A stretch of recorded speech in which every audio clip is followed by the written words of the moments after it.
नमस्कार दोस्तों, संपूर्ण एकेडमी के यूट्यूब चैनल पर आपका बहुत बहुत स्वागत है। दोस्तों, आज का जो टॉपिक है हमारा वो है हमारा भाषा। और भाषा के अंतर्गत हम कई सारी चीज़ों को कवर करेंगे और स्टेप बाइज स्टेप बढ़ेंगे कि हमें इस टॉपिक के अंतर्गत क्या क्या पढ़ना है। और जो हमारा पिछला टॉपिक था वो था हमारा वाक्य विचार, जिसके अंतर्गत मैंने आपको सारी चीज़ें कवर करवा दी हैं और पिछले PYQ भी लगवा दिए, मतलब प्रीवियस ईयर्स के क्वेश्चंस भी हमने कल देखे थे। तो अगर आपने वो वीडियो नहीं देखे तो आप ज़रूर से ज़रूर उस वीडियो को ज़रूर देख लें। और आज का जो टॉपिक है तो हम एक डायग्राम के माध्यम से पहले समझेंगे कि हमें इस टॉपिक में पढ़ना क्या क्या है ना। तो आइए अपन चलते हैं, जो है अपन देखते हैं कि इस टॉपिक में हमको क्या क्या पढ़ना है। देखो, सबसे पहले तो अगर अपन बात करें इसमें हमको ये पढ़ना है कि एक्चुअली में भाषा क्या होती है ना। तो भाषा की जो परिभाषा है वो हमको देखना है। फिर हमको ये देखना है कि भाषा के विविध रूप। नंबर 3 पर हम देखेंगे लिपि। ठीक है, विविध रूप के अंतर्गत अपन को 2 तरीके के रूप देखना है, वो अपन देखेंगे। ठीक है, उसके बाद अगर अपन बात करें तो अपन को देखना है, एक देखना है अपन को राष्ट्रभाषा और फिर देखना है अपन को राजभाषा। नंबर 3 पर अपन को देखना है विभाषा, बोली देखना है अपन को। मानक भाषा पे अपन बात करेंगे कि मानक भाषा क्या होती है। ये सारी चीज़ों पर अपन एक स्टेप बाय स्टेप काम करेंगे और एक एक करके सविस्तार तरीके से अपन इन चीज़ों को सीखने की कोशिश करेंगे, है ना। सारी तरीके से अपन इन चीज़ों को सीखने की कोशिश करेंगे और इस टॉपिक पर बनने वाले सारे क्वेश्चन। भाषा एक ऐसा टॉपिक है जिससे कई सारे क्वेश्चंस बनते हैं, एक एक नंबर के बेहद छोटे छोटे क्वेश्चन बनते हैं और उन सारे क्वेश्चंस को कवर करने की अपन यहाँ पर कोशिश करेंगे, है ना। तो सबसे पहले अपन बात करते हैं भाषा की। एक्चुअली में भाषा क्या होती है ना। अभी तो अपन बिल्कुल बेसिक देख रहे हैं क्योंकि मैं एकदम बेसिक से पढ़ाता हूँ। और इसमें क्या होता है कि जिन लोगों को, जो नए बच्चे हमसे जुड़े हैं, उनको भी ये पता चलेगा कि भाई जो है बहुत बेसिक से चीज़ें सिखा रहा हूँ, क्योंकि जो नए बच्चे जुड़ेंगे वो भी आसानी से इन चीज़ों को सीख सकें। अब देखो, नंबर 1 पर अपन बात करें तो भाषा क्या होती है। देखो, भाषा जो है हमारी, जो हमारा भाषा शब्द है, इसकी जो उत्पत्ति हुई है संस्कृत धातु के भास से हुई है। किससे हुई है? भास से हुई है। संस्कृत धातु के भास से हुई है, जिसका अर्थ है व्यक्त वाणी,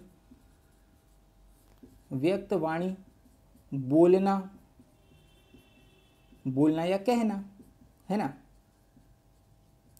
तो अब ये भाषा शब्द की जो उत्पत्ति हुई है संस्कृत धातु के भास से हुई है, जिसका अर्थ है व्यक्त वाणी या कहना। अब ये एक क्वेश्चन आता है कि भाई भाषा शब्द की उत्पत्ति किससे हुई है, तो भाष धातु से हुई है। ये एक नंबर का क्वेश्चन है, यो एग्जाम में आता है। आई बात समझ में। अब अपन बात करते हैं एक्चुअली में भाषा क्या है। देखो, मनुष्य एक सामाजिक प्राणी है ना। मनुष्य एक सामाजिक प्राणी है और उसे समाज में अपने विचारों का आदान प्रदान करने के लिए जिस भी किसी माध्यम का वह प्रयोग करता है वह क्या कहलाता है, आपका जो है भाषा कहलाती है। जैसे कि आपसे मिलने का सिर्फ और आपसे बात करने का सिर्फ एक ही तरीका है कि आप कैमरे से के उस तरफ से मुझे देख लेना, मैं कैमरे के इस तरफ से आपको देख लूँगा। तो ये जो सारा कम्युनिकेशन हमने किया है, तो ये जो सारा कम्युनिकेशन हमने हिंदी भाषा के अंतर्गत किया है, इसलिए हमारा साधन क्या है, हिंदी भाषा है। तो मनुष्य किसी भी आदान प्रदान, अपने विचारों के आदान प्रदान करने के लिए जिस भी किसी साधन का प्रयोग करेगा वह क्या कहलाएगा, आपका जो है आपका भाषा कहलाएगी। अब देखो, या तो मनुष्य अपने विचारों का आदान प्रदान करने के लिए मौखिक का उपयोग करेगा या लिखित का उपयोग करेगा। और एक होती है सांकेतिक भाषा, जो कि बहुत पुरानी भाषा है ना। पहले जब सभ्यता का विकास नहीं हुआ था और भाषा की उत्पत्ति नहीं हुई थी, तो क्या है कि पुरापाषाण काल में जो आदि मानव थे, और आपने देखा होगा एक सांकेतिक भाषा चलती थी, वह क्या करते थे, संकेतों के माध्यम से अपने जो है विचारों का आदान प्रदान करते थे। लेकिन सभ्यता के विकास के साथ साथ ही हिंदी भाषा का भी विकास हुआ। मैं आपको हिंदी भाषा का क्रम भी बताऊंगा क्योंकि वो भी एग्जाम में आता है। सभ्यता के विकास के साथ साथ क्या हुआ, हिंदी भाषा का जो है विकास हुआ। अब देखो, इसमें भाषा के विविध रूप के अंतर्गत मैं आप लोगों को ये बताऊं कि इनकी ज़रूरत क्या पड़ी। अब भाषा का विकास हुआ, जैसे सभ्यता का विकास हुआ धीरे धीरे, वैसे ही भाषा का विकास हुआ। जैसे आपका पहले संस्कृत, पाली, प्राकृत, अपभ्रंश, वट, ये सारी चीज़ें, उसके बाद फिर हिंदी आई, तो ये सारी चीज़ें भी अपन देखेंगे। अभी तो फिलहाल अपन ये बात करते हैं भाषा के 2 विभिन्न रूप कौन कौन से हैं अपने। देखो, भाषा के 2 विभिन्न रूपों की अगर अपन बात करें तो एक आता है आपका मौखिक, है ना, और एक आता है आपका लिखित, है ना। अब इनकी ज़रूरत क्यों इनकी ज़रूरत पड़ी, अपन ये देखते हैं। और इसी को अपन बोलते हैं उच्चारित, है ना। ये इसी का ही एक रूप है। अब देखो अपने आदान अब अपने जो है विचारों को आदान प्रदान करने के लिए क्या होगा, या तो लिखित रूप का प्रयोग होगा या सांकेतिक जो है, या तो आपका मौखिक रूप का प्रयोग होगा। लेकिन मेन मुद्दा ये है आपका कि जब हम अपने विचारों का आदान प्रदान या तो श्रोता के समक्ष करेंगे, है ना, और जब हम अपने विचारों का आदान प्रदान श्रोता के समक्ष करेंगे मतलब कि हम मौखिक करेंगे, क्योंकि श्रोता हमारे समक्ष उपस्थित है, मतलब हम जो भी विचारों का आदान प्रदान करेंगे वह मौखिक रूप में करेंगे, क्योंकि जब श्रोता हमारे समक्ष उपस्थित होगा। और जब श्रोता हमारे समक्ष उपस्थित नहीं होगा तो हम अपने विचारों का आदान प्रदान किस तरीके से कर सकते हैं, लिखित रूप से कर सकते हैं, है ना। तो दूरस्थ स्थित लोगों से विचारों का आदान प्रदान करने के लिए लिखित भाषा का क्या किया गया, जो है आविष्कार किया गया। तो ये भाषा का विकास है ना। तो अब दूरस्थ स्थित लोगों से हम किस तरीके से विचारों का आदान प्रदान करेंगे, उसके लिए भी तो कोई साधन होना चाहिए। तो इसके लिए लिखित माध्यम का, लिखित जो है आपका भाषा का उपयोग किया गया। तो इसीलिए जो है आपकी ये आप लिखित दो रूप ये विकसित किए गए, एक लिखित हो गया और एक मौखिक हो गया, है ना। अब देखो जैसे कि अगर मैं बात करूं, पहले मौखिक रूप था फिर लिखित रूप आया। तो आज की डेट में अगर अपन बात करें, अब जैसे हज़ारों किलोमीटर दूर बैठकर अगर आप यहाँ पर अगर व्हाट्सएप पर अगर कोई मैसेज को टाइप कर देते हो तो वो दूरस्थ स्थित लोग हो गए ना, आपसे बहुत दूर जो स्थित लोग हैं। आप आज यहाँ पर बैठकर किसी से भी बात कर सकते हैं, चैट कर सकते हैं। और वह किस माध्यम से करोगे, आप लिखित माध्यम से करोगे। अब भाई रात को 9 बजे मैसेज आ जाता है ना आपके पास में, है कि सुबह मैसेज आ जाता है आपके पास में, तो लिख के भेजते हो कि नहीं भेजते हो, भेजते हो ना। तो वो क्या है, आपका लिखित रूप है। आप थोड़ा समझने की कोशिश करना, आपको आपके हिसाब से समझाने की मैं कोशिश कर रहा हूँ कि भाई एक तो मौखिक था। अब मेरी बात सुनो, अगर आप घर पे हो और आपका दोस्त बैठा है उसके घर पर, अब सुबह सुबह अगर आपको उससे बात करनी है तो आप उसके घर जाओगे क्या, घर नहीं जाओगे ना। आप क्या करोगे, या तो जो है आप लिखित रूप का उपयोग करोगे, है ना, या फिर क्या करोगे, आप फ़ोन लगा के बात करोगे। और जब आप फ़ोन लगा के बात करोगे तो मौखिक हो जाएगा, और आप जो है आपको अब उससे लिख के बात करोगे तो क्या हो जाएगा, वो आपका लिखित रूप हो जाएगा। इसलिए दूरस्थ स्थित लोगों से जो है बात करने के लिए क्या हुआ, उस टाइम पर लिखित भाषा का प्रयोग किया गया, क्योंकि जब भाषा और सभ्यता का विकास नहीं हुआ था तब जो है टेलीफोन वगैरह तो चलते नहीं थे आपके, ये बहुत पुरानी बात है ना। तो अब देखो जब भाषा का विकास हुआ तो जो है सभ्यता का विकास हुआ तो भाषा का भी विकास हुआ। आप इस समझो, जब सभ्यता का विकास हुआ तो भाषा का भी विकास हुआ। इसलिए दो रूप की ज़रूरत पड़ी यहाँ पर, एक लिखित रूप है और एक जो है आपका क्या है, मौखिक रूप है। अगर अपन मौखिक रूप की बात करें तो एक अपन सबसे पहले मौखिक रूप की बात करें तो इसमें क्या होता है, देखो मैं आप लोगों को बताता हूँ। मौखिक रूप की अगर अपन बात करें, मौखिक रूप के अंतर्गत ये भाषा का क्या है, अस्थायी रूप है। एक तो ये भाषा का अस्थायी रूप है, ठीक है। और ये क्वेश्चन 1 नंबर पर बनाता है एग्जामिनर कि भाई भाषा का अस्थायी रूप कौन सा है, आपका मौखिक है। और इसकी जो उत्पत्ति हुई है भाई, इसकी उत्पत्ति सभ्यता के साथ साथ हुई है। माना मतलब कि जब से सभ्यता चली आ रही तब से ही क्या हुआ है, ये इसकी उत्पत्ति हुई है। अब मैं आपको एक एग्जांपल देता हूँ, जैसे कि जब भी अगर शिशु का जन्म होता है तो वह पैदा होते ही बोलना चाहे तो चालू नहीं करता है, लेकिन वह अब ध्वनि को तो उच्चारित करने लग जाता है ना। तो सभ्यता के विकास के साथ साथ और मनुष्य के जन्म के साथ साथ ही इस जो है आपका इस रूप का क्या हुआ था, जन्म हो गया था। तो ये बहुत पुरानी जो है आपकी रूप है। जैसे कि अगर अपन बात करें, शिशु का जन्म होता है तो वह रोने की और हंसने की आवाज़ निकालता है ना, तो वह भी क्या है, आपकी एक प्रकार की ध्वनि है। मतलब कि इसीलिए उच्चारित भाषा की जो आधारभूत इकाई है, उच्चारित भाषा की जो आधारभूत इकाई है वह क्या है, आपकी आधारभूत जो इकाई है वह क्या है, आपकी ध्वनि है। आई बात समझ में, क्या है, आपकी ध्वनि है ना। अब देखो अगर अपन बात करें लिखित भाषा की, लिखित भाषा में क्या होता है आपका,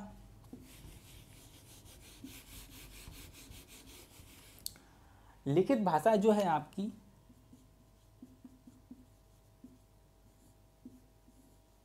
ये भाषा की स्थायी रूप है। जो लिखित भाषा है वह हमारी जो है क्या है, आपकी भाषा की स्थायी रूप है। अब इसमें जब मनुष्य को यह लगा होगा कि अपने विचारों को आदान प्रदान करने के लिए हमें एक ऐसा माध्यम चाहिए जिससे कि हम दूरस्थ स्थित बैठे लोगों से भी बात कर सकें, तो तब इसका विकास हुआ। तो अभी हमने क्या देखा है कि एक आपकी भाषा देखी है, उसके बाद हमने ये देखा है कि इसके दो विविध रूप कौन कौन से हैं, तो लिखित है और एक कौन सा है आपका मौखिक है। अब एक एक नंबर में क्वेश्चन एग्जामिनर किस तरीके से बनाता है, वो पूछता है कि भाषा के दो विभिन्न रूप हैं, तो स्थायी रूप कौन सा है और अस्थायी रूप कौन सा है। ये दोनों ही क्वेश्चन आपके एग्जाम में आते हैं, तो आप इनको याद रखना, ठीक है। तो अपन ने अभी क्या देख ली भाई, भाषा की परिभाषा देख ली है हमने, स्थायी और अस्थायी विविध दो रूप देख लिए। अब देखो अपन आगे की तरफ बढ़ते हैं। अब अपन को देखना है लिपि। लिपि क्या होती है। लिपि के अंतर्गत अपन बात करें तो भाषा की जिन ध्वनियों को जिन चिन्हों के माध्यम से प्रकट किया जाता है, भाषा की जिन ध्वनियों को जिन चिन्हों के माध्यम से प्रकट किया जाता है, उसे हम क्या कहते हैं, लिपि कहते हैं। और एग्जाम में बहुत ज़्यादा मात्रा में ये क्वेश्चन पूछा जाता है कि जो है क्या लिपि क्या है। तो लिपि का मतलब होता है सीधा सीधा आपका चिन्ह, है ना, चिन्ह होता है। लिपि का सीधा सीधा मतलब क्या होता है, चिन्ह होता है, जिसका प्रयोग हम भाषा को लिखने के लिए और उसे प्रकट करने के लिए करते हैं। अब वर्णों की इसी व्यवस्था को हम क्या कहते हैं, वर्णों की इसी व्यवस्था को हम क्या कहते हैं, लिपि कहते हैं। और भाषा को लिखने की अनेक जो है लिपियां प्रचलित भी हैं। अब मैं आपको इसका थोड़ा सा एक इतिहास बताऊं, तो इसके इतिहास में आप लोगों को ये बताता हूं कि जो लिपि का सबसे पुराना प्राचीनतम जो प्रमाण है वह सिंधु घाटी सभ्यता से मिला हुआ है। किससे मिला हुआ है, सबसे प्राचीनतम प्रमाण मिला हुआ है सिंधु घाटी सभ्यता से। और लिपि का सबसे प्रमाणिक जो है, सबसे पुराना जो सटीक प्रमाण मिला हुआ है वह 8वीं शताब्दी के गुजराती राजा भट्ट के लेखों से मिला हुआ है। अगर अपन बात करें लिपि की, तो लिपि का मिला हुआ है आपका जो है कहाँ से मिला हुआ है, आपका सिंधु घाटी सभ्यता से अंतर्गत। लेकिन नागरी और देवनागरी की अगर अपन बात करें, इसका सर्वप्रथम जो है चर्चा या प्रमाण जो मिला हुआ है 8वीं शताब्दी के राजा भट्ट के लेखों से मिला हुआ है। और आज देश में, दुनिया में जो है विभिन्न भाषाओं को लिखने की अलग अलग जो है लिपियां प्रचलित हैं। अब यहीं से एग्जामिनर एक एक नंबर के हैं आपके क्या बनाता है, क्वेश्चन बनाता है। आप समझना है ना, अब किस तरीके से क्वेश्चन बनाता है वो मैं आप लोगों को बताता हूँ। वो आपसे क्या कहेगा कि भाई निम्नलिखित में से ये जो भाषा है इसका जो है किस लिपि में लिखी जाती है। तो अब अपन को ये देखना है कि भाई ये जो भाषा है कौन कौन सी भाषाएं किस लिपि में लिखी जाती है। अब मैं आपके सामने एक डायग्राम बना रहा हूँ, आप सीधा सीधा मेरे साथ उसको क्रो रिलेट करना और अपन उसको नोट डाउन भी कर लेना, क्योंकि वहाँ से क्वेश्चन बहुत सारे आते हैं आपके, है ना, बहुत सारे क्वेश्चन आते हैं। देखो अब आप एक काम करना, 2 कॉलम बना लो, एक तरफ लिखना भाषा, एक तरफ लिखना लिपि, है ना, एक तरफ लिखना लिपि। अब अपन को ये देखना है कि कौन सी भाषा किस लिपि में लिखी जाती है ना। सबसे पहले अगर मैं बात करूं आपसे, आपका आता है हिंदी, हिंदी, संस्कृत, पाली, कोंकणी, मराठी, गुजराती, ठीक है। हिंदी हो गई है, संस्कृत हो गई है, पाली हो गई है, उसके बाद गुजराती, मराठी, कोंकणी, ये सारी की सारी जो भाषाएं हैं वह किस लिपि में लिखी जाती है, देवनागरी लिपि में, है ना। अब बात को समझने की कोशिश करना। मैंने आपसे क्या कहा कि भाई अगर अब हमसे क्वेश्चन किस तरीके से पूछेगा, वो आपको पूछेगा कि भाई हिंदी जो है आपकी किस लिपि में लिखी जाती है, तो हम बता सकते हैं उसको देवनागरी लिपि में लिखी जाती है ना, देवनागरी लिपि में लिखी जाती है। वैसे ही अगर आपसे पूछता है कि संस्कृत किस लिपि में लिखी जाती है, तो देवनागरी लिपि में लिखी जाती है। वैसे हमसे पूछता है कि कोंकणी, मराठी या गुजराती किस लैंग्वेज में लिखी जाती है, तो ये सारी की सारी जितनी भी लैंग्वेजेस हैं आपकी, ये सबके सब देवनागरी लिपि में लिखी जाती है ना। आप बस फोकस करते चलना, आपको एक एक फैक्चुअल चीज़ें रटवाने की जिम्मेदारी मेरी है, क्योंकि कैमरे के उस तरफ आप हो और कैमरे के इस तरफ मैं हूँ, और ये हमारी ऑनलाइन क्लास है। और ये जो हम कम्युनिकेशन कर रहे हैं वो हम किस माध्यम से कर रहे हैं, हिंदी के अंतर्गत कर रहे हैं। और हिंदी तो ऐसी भाषा है जो है आप और अनपढ़ से चालू होती है और ज्ञाफ और ज्ञानी बना के छोड़ती है आप लोगों को, है ना। तो ये माँ हिंदी की शक्ति है ना, क्या है, माँ हिंदी की शक्ति है। और ये ऐसी लैंग्वेज नहीं है जो ए फॉर एप्पल से चालू होकर जेड फॉर जेब्रा बनाकर आपको छोड़े, ऐसी कोई लैंग्वेज नहीं है जो, है ना। और हिंदी एक ऐसी लैंग्वेज है जिसमें साहित्य है, जिसमें कविताएं हैं, जिसमें सौंदर्य है, वो पढ़ें आप, है ना। और इतनी बेहद अच्छी अच्छी चीज़ें मैं आप लोगों को बताऊंगा और बहुत शानदार शायद शानदार पोएम भी मैं आप लोगों को बताऊंगा और कवियों की रचनाएं भी मैं आप लोगों को बताऊंगा। आप सिर्फ मेरे साथ वीडियो में बने रहना, है ना। अब देखो, अगर अपन बात करें यहाँ पर, अब एक आती है आपकी पंजाबी। ये भी एग्जाम में कई बार आ चुकी है पंजाबी। पंजाबी की अगर अपन बात करें, ये लिखी जाती है गुरुमुखी लिपि में। किस में लिखी जाती है? गुरुमुखी लिपि में। अगर अपन बात करें उर्दू की, उर्दू किस में लिखी जाती है आपकी? उर्दू लिखी जाती है आपकी फारसी के अंतर्गत, है ना। वहीं अगर अपन बात करें अंग्रेजी की, तो अंग्रेजी लिखी जाती है आपकी रोमन में, रोमन लैंग्वेज में लिखी जाती है। अब देखो, अगर अपन बात करें तो एक एक नंबर के क्वेश्चन वो यहीं से बनाता है। आपने अगर ये वीडियो बहुत अच्छी तरीके से, कॉन्सेंट्रेट तरीके से देखा होगा और देखोगे तो आपको 100% चीज़ें मैं यहीं याद करवा दूंगा।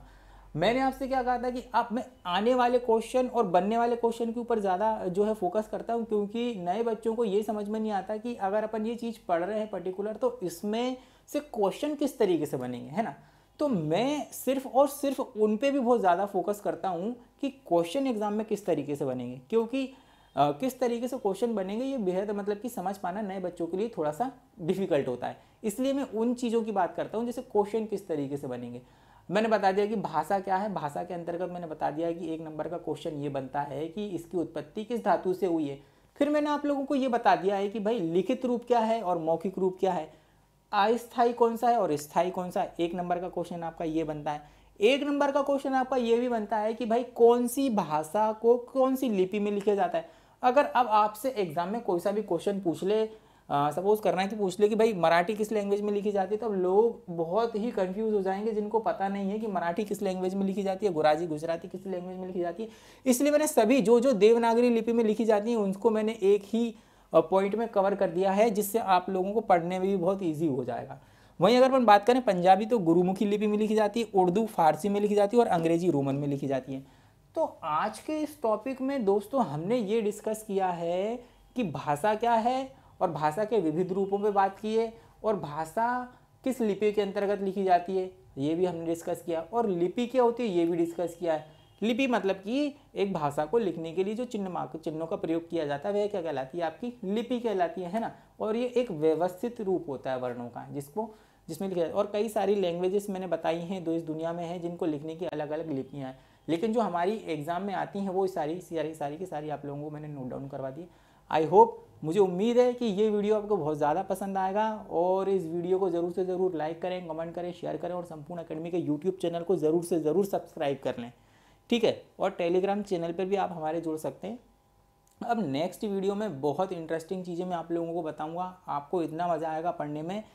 मैं आपको राष्ट्रभाषा से लेकर राजभाषा, विभाषा क्या है, बोली क्या है, उपभाषा क्या है, मानक भाषा क्या है, संपर्क भाषा क्या है, परिनिष्ठ भाषा, सब सिखाऊंगा।